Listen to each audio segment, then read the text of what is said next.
Ya, salam ya. Jadi setelah kemarin kita mendalami tentang berbagai pemikiran tentang metode-metode penilaian Alkitab di gereja dan di sekolah, maka hari ini kita akan melihat secara spesifik dari Alkitab kita, secara khusus tentang metode Tuhan Yesus waktu mengajar wanita di Samaria sebagaimana yang terdapat dalam Yohanes pasal 4 ya. Nah, saudaraku, mahasiswa yang saya kasihi, ketika Tuhan Yesus Kristus sedang melakukan perjalanan dari Yudea ke Galilea, dia duduk beristirahat di samping sumur Yakub ya, di Samaria. Seorang perempuan Samaria datang dan mengambil air ya. Dan perjumpaan Tuhan Yesus dengan perempuan Samaria itu, Tuhan Yesus memulai perbincangan dengan meminta tolong kepada perempuan Samaria tersebut dengan berkata, berilah aku minum, gitu ya. Berilah aku minum. Itu kalimat Tuhan Yesus kepada perempuan Samaria itu. Nah, seandainya kesempatan seperti itu terjadi dengan diri Anda, ya, apakah Anda juga melakukan hal yang sama dengan minta tolong kepada perempuan Samaria itu? Coba dipikirkan dulu. Nah, seandainya Anda adalah, kita balik lagi ya, jadi dari sisi Tuhan Yesus datang meminta air kepada wanita Samaria, lalu Anda diperhadapkan seandainya Anda seperti itu, apakah Anda akan datang kepada wanita Samaria itu untuk meminta air kepada wanita Samaria tersebut? Dan sebaliknya ya, seandainya Anda itu adalah wanita Samaria itu, bagaimana perasaan Anda jika seorang dari suku ya, yang bermusuhan dengan suku Anda meminta tolong kepada Anda? Ya, apa yang Anda pikirkan tentang hal itu? Apakah tujuan Yesus memulai pelajarannya dengan mengajukan permohonan yang dilakukan secara pribadi ini? Coba kita mulai renungkan ya. Dalam hal ini saya melihat bahwa Tuhan Yesus memulai percakapan ini dengan menimbulkan keingintahuan dan pertanyaan-pertanyaan di mana dia ingin mencoba membangkitkan minat wanita Samaria itu terhadap dirinya sebagai satu pribadi. Jadi dalam hal ini wanita Samaria itu adalah peserta didik dan Tuhan Yesus adalah guru agung itu. Jadi dia memulai percakapan dengan meminta itu sebagai salah satu metode untuk menstimulus ya, atau untuk menimbulkan keingintahuan ya, melalui pertanyaan-pertanyaan. Dia membangkitkan minat wanita Samaria itu terhadap Tuhan Yesus yang ingin belajar daripadanya sebagai satu pribadi, yaitu pribadi pendidik ya. Dia mencoba mengidentifikasi dirinya dengan kewajiban yang diemban wanita Samaria itu sebagai muridnya. Dia memberikan kesempatan kepada perempuan itu untuk menanggapi setiap pertanyaan yang disampaikan oleh Tuhan Yesus kepadanya. Nah, hal yang perlu kita pikirkan dalam hal ini, apakah kita para pengajar Kristen atau sebagai guru-guru pendidikan agama Kristen akan mengawali pengajaran kita seperti ini, mencoba membangkitkan keingintahuan peserta didik terhadap kita sebagai hamba Tuhan, sebagai guru dan pengajar bagi mereka.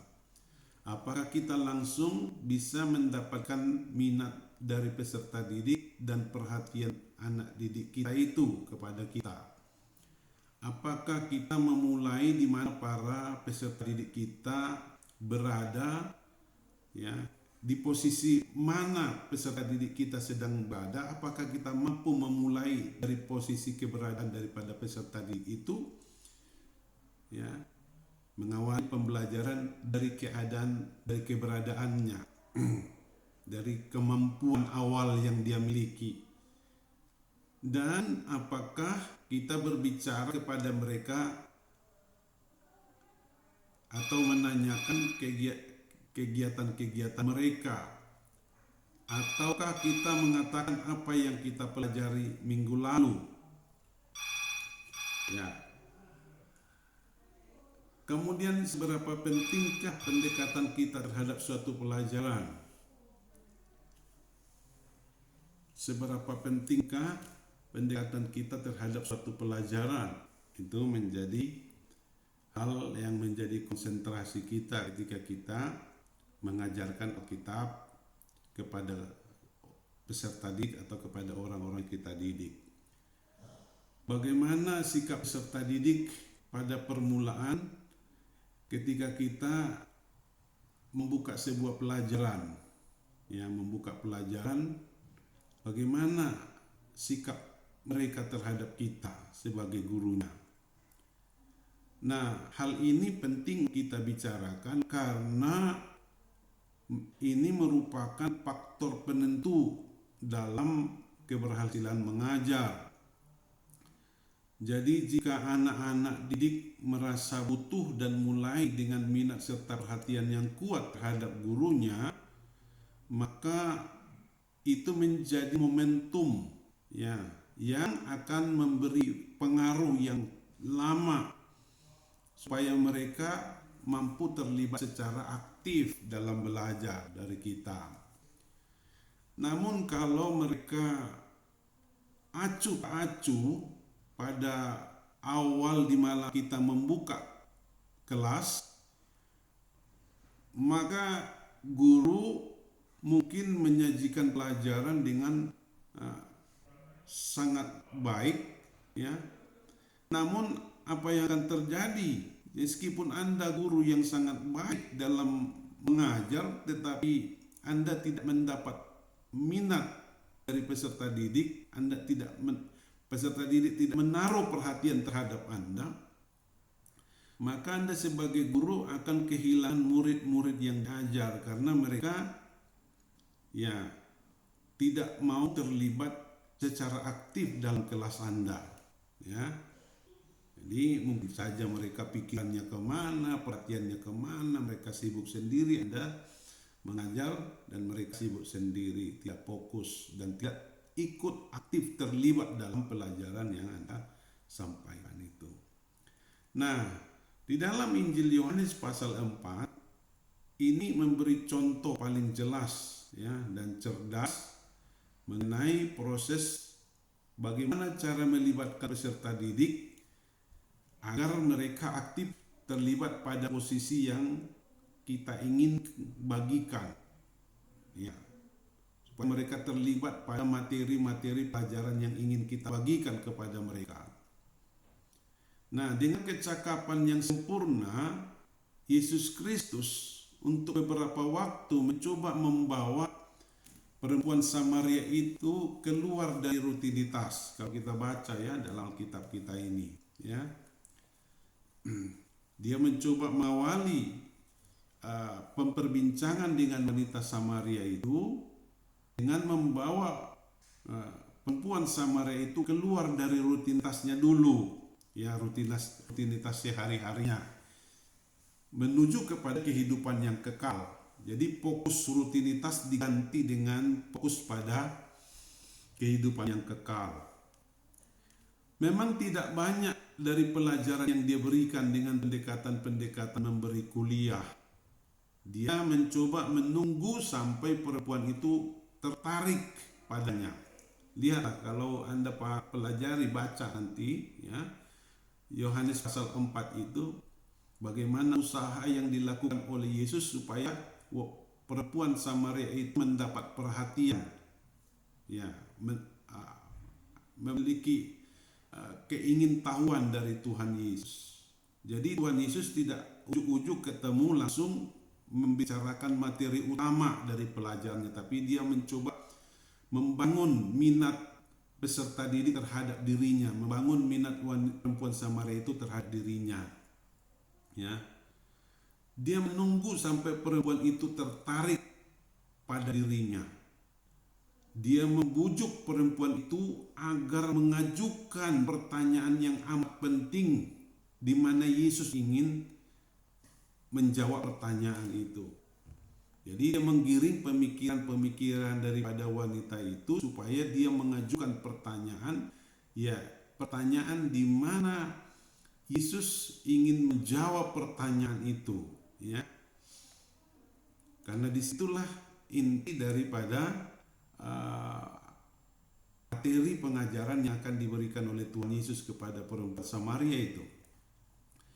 Nah, ucapan-ucapan permulaan yang Tuhan Yesus sampaikan kepada perempuan itu adalah ucapan yang membangkitkan keingintahuan perempuan itu. Oleh karena itu dia mencoba bertanya.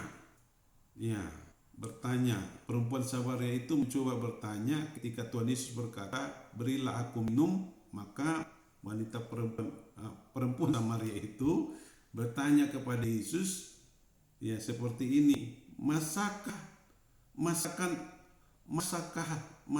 engkau, ya, masakan engkau seorang Yahudi minta minum kepadaku seorang Samaria?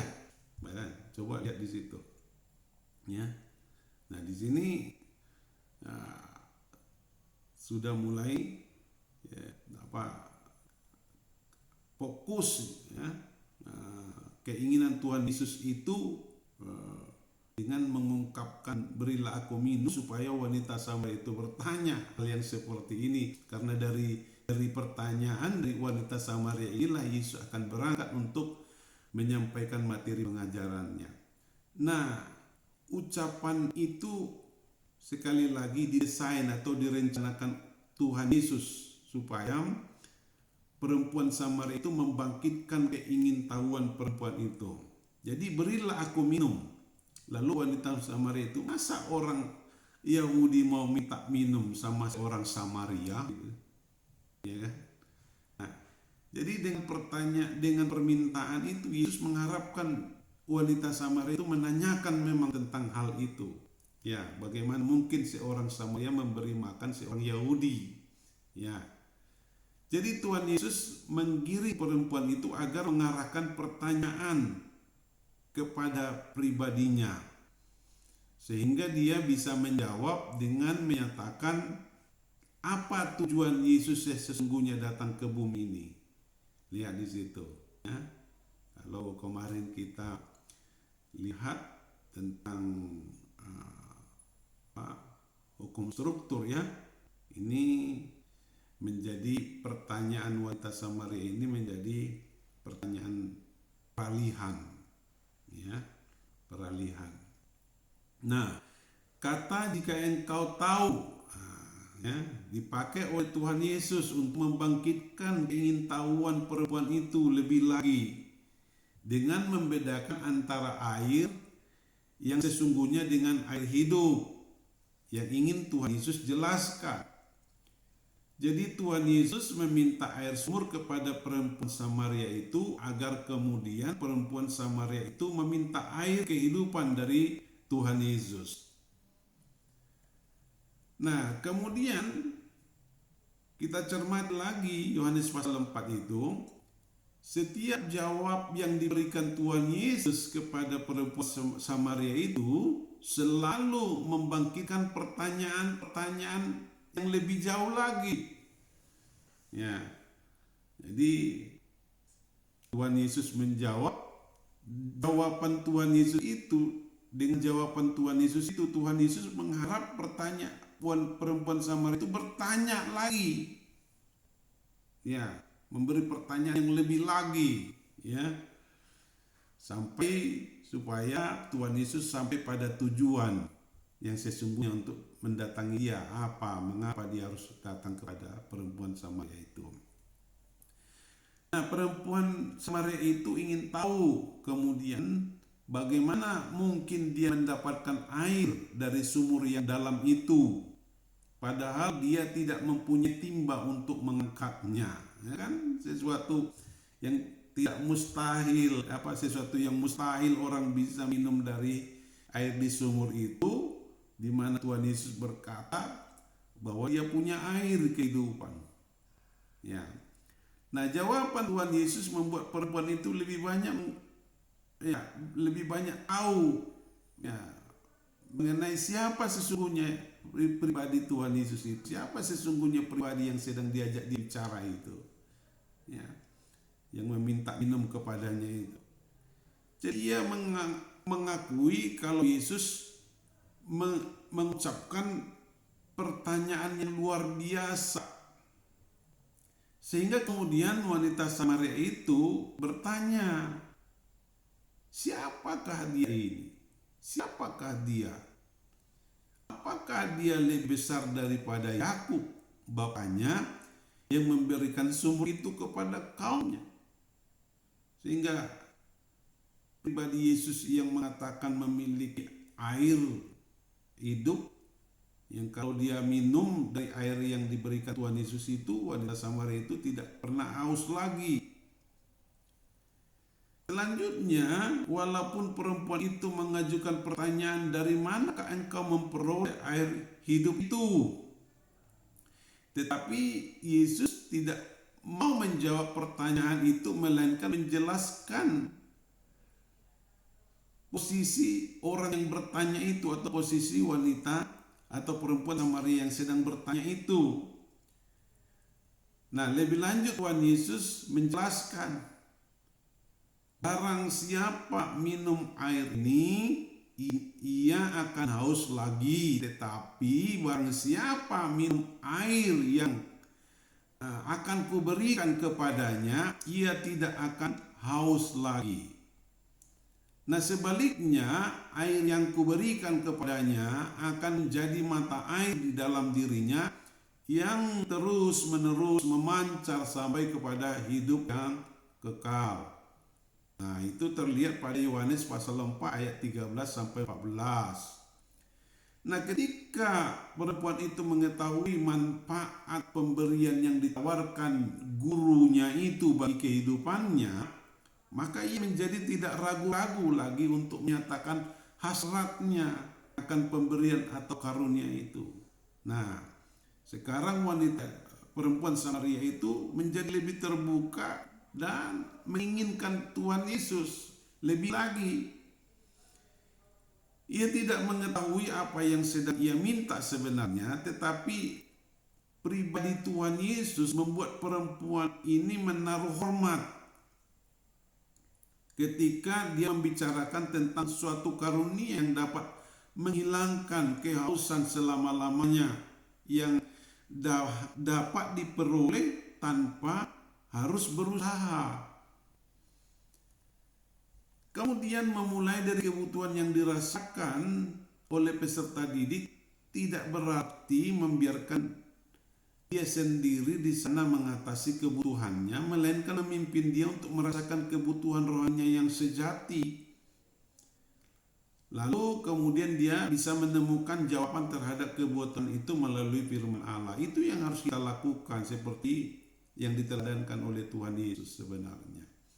Jadi bagaimana saudara dan saya sebagai guru ketika mengajarkan firman Tuhan, memulai pelajaran itu dari kebutuhan yang dirasakan oleh anak didik atau peserta didik yang akan kita didik itu, ya, bukan kita memulai dari kebutuhan kita sebagai guru, tapi dari kebutuhan peserta didik. Nah, dalam video yang kemarin juga itu sudah dibahas, ya. Jadi jangan membiarkan peserta didik itu mengatasi kebutuhannya sendiri. Jadilah kita menempatkan diri sebagai pemimpin atau memimpin dia supaya dia mampu merasakan kebutuhan rohaninya itu kita penuhi.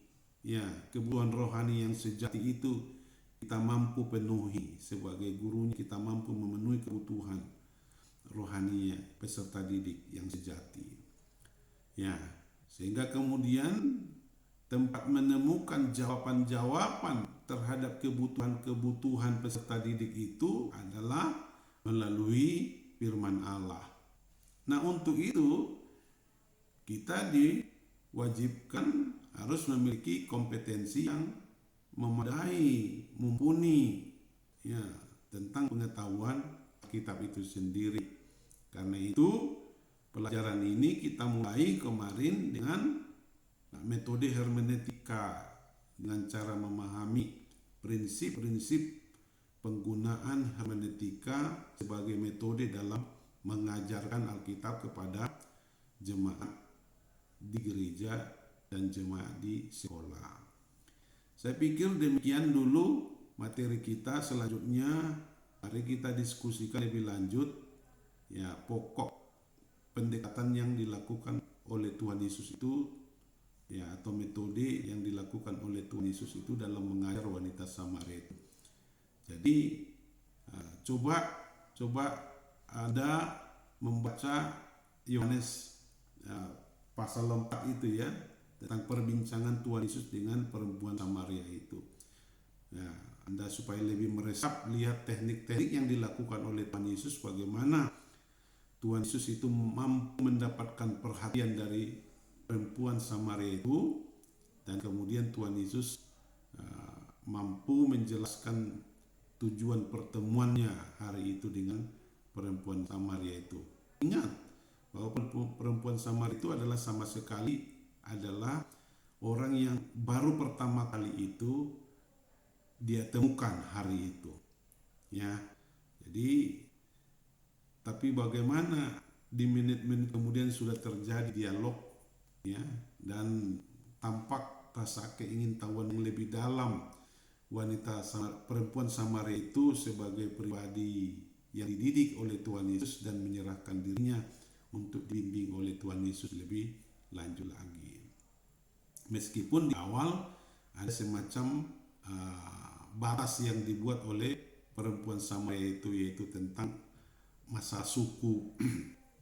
Tetapi bagi Yesus itu bukan masalah yang utama, tapi bagaimana dia mampu mengambil minat perempuan itu untuk tertuju kepada dirinya. Nah, ini yang harus kita lakukan sebagai seorang guru, supaya peserta didik kita ketika kita berdiri di kelas ya mereka siap belajar, karena kita sudah memulai dengan cara bagaimana mereka membangkitkan minatnya terhadap kita. Ya, bagaimana minatnya sudah terhubung dengan kita, dimana kita memenuhi rasa kebutuhannya untuk belajar dari kita. Kiranya demikian, Tuhan Yesus memberkati. Shalom.